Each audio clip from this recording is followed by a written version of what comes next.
छोटा बच्चा अगर कपड़ों पर दूध निकाल देता है या पेशाब कर देता है तो क्या इसी तरह नमाज पढ़ सकते हैं या फिर उसको पाक करना ज़रूरी है? डिटेल के साथ बताऊंगा, तवज्जो के साथ सुनिएगा। सबसे पहले ये बात याद रख लें कि छोटा बच्चा जब दूध निकालता है तो इसकी आप ये डिटेल पहले समझ लें कि दूध अगर तो पीते हुए उसने निकाला, कि मिसाल के तौर पर अभी दूध पी रहा है, मुंह में ही है, हलक से नीचे नहीं उतरा, पी रहा है, वैसे मुंह से बाहर आ गया, वो बदन को लग गया, कपड़ों पर लग गया, तो वो दूध पाक ही होगा, उसको पाक करना ज़रूरी नहीं है। यानी वैसे तो सफाई के लिए धोएंगे, साफ़ कर सकते हैं, आपकी मर्ज़ी है, लेकिन उसका हुक्म नापाकी वाला हुक्म नहीं होगा कि अगर किसी ने पाक किए बग़ैर भी, धोए बग़ैर भी नमाज अदा कर ली तो उसकी नमाज हो जाएगी। दूसरी बात यह है कि अगर बच्चे ने दूध पी लिया, अब पीने के बाद दूध उसके हलक से नीचे उतर गया, मैदे में पहुंच गया, अब उसके बाद उसने क्या कर दी, उल्टी कर दी, तो अब उल्टी अगर मुंह भर होगी, यानी ज़्यादा उल्टी, जिसको आप समझ लें ज़्यादा उल्टी होगी, अब वो अगर बदन को या कपड़ों पर लग जाती है तो वो नापाक होगी। उसकी वजह से अगर उन्हीं कपड़ों में नमाज़ पढ़ ली तो नमाज नहीं होगी, उसको पाक करना ज़रूरी होगा।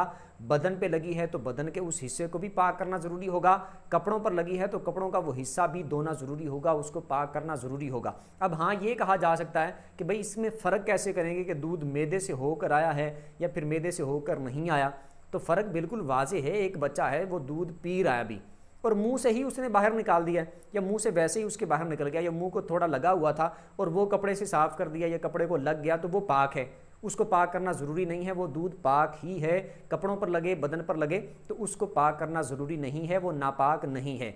दूसरी बात यह है कि बच्चे ने दूध पी लिया है, अब उसके बाद उसने उल्टी कर दी है, क्या कर दी है, और वो ज़्यादा उल्टी कर दी है, अब वो अगर कपड़ों पर लगती है, बदन पर लगती है तो वो नापाक होगी, उसको पाक करना ज़रूरी होगा। दूसरी बात यह है कि बाज़ लोगों में ये बात मशहूर है कि छोटा बच्चा अगर दूध पीता बच्चा है, वो पेशाब कर देता है तो उसका पेशाब जो है वो पाक ही होता है, उसको नापाक नहीं कहा जा सकता, वो नापाक नहीं होता। तो ये बात याद रखें, ये लोगों के दरमियान फैली हुई बात बिल्कुल गलत फहमी है कि लोग जो इस तरह की बातें करते हैं, दूध पीते बच्चे का पेशाब पाक है, ये बिल्कुल गलत बात है। दूध पीता बच्चा जब तक खाना खाना नहीं शुरू करता, जब रोटी खाने जब तक शुरू नहीं करता, तो तब तक उसका पेशाब जो होता है वो पाक ही होता है। ये बिल्कुल गलत बात और जहालत वाली बातें हैं। छोटा बच्चा चाहे 1 दिन का बच्चा है, उसका पेशाब भी नापाक है। अगर वो कपड़ों पर लग जाता है या बदन पर लग जाता है तो उसमें इस हालत में नमाज नहीं हो सकती, उसको पाक करना ज़रूरी होगा। हाँ, ये बात है कि पेशाब अगर बदन को लग गया या उल्टी बच्चे ने कर दी थी, दूध उसमें निकल आया उल्टी में, तो वो बदन पर लग गया तो गुस्ल करना ज़रूरी नहीं होगा। सिर्फ उतनी जिस्म की जगह जो है, बदन का उतना जो हिस्सा है उसको धो लेना ही काफ़ी होगा। और कपड़ों पर भी अगर पेशाब या इस तरह उल्टी वगैरह लग गई तो वो भी मुकम्मल कपड़े धोना ज़रूरी नहीं है। मुकम्मल धो लें तो अच्छी बात है, लेकिन जिस जगह पर, जितनी जगह पर लगी है उतने उस हिस्से को, कपड़े के उस हिस्से को धो लिया तो ये भी काफ़ी है। पूरा कपड़ा अगरचे नहीं धोया। तो ये 2 बातें कि अगर उल्टी कर दी या फिर उल्टी की और उल्टी मुंह भर हो और बच्चे, छोटे बच्चे का पेशाब ये कपड़ों पर अगर लग जाए तो कपड़े पाक नहीं रहेंगे, वो नापाक हो जाएंगे, उनको पाक करना ज़रूरी होगा।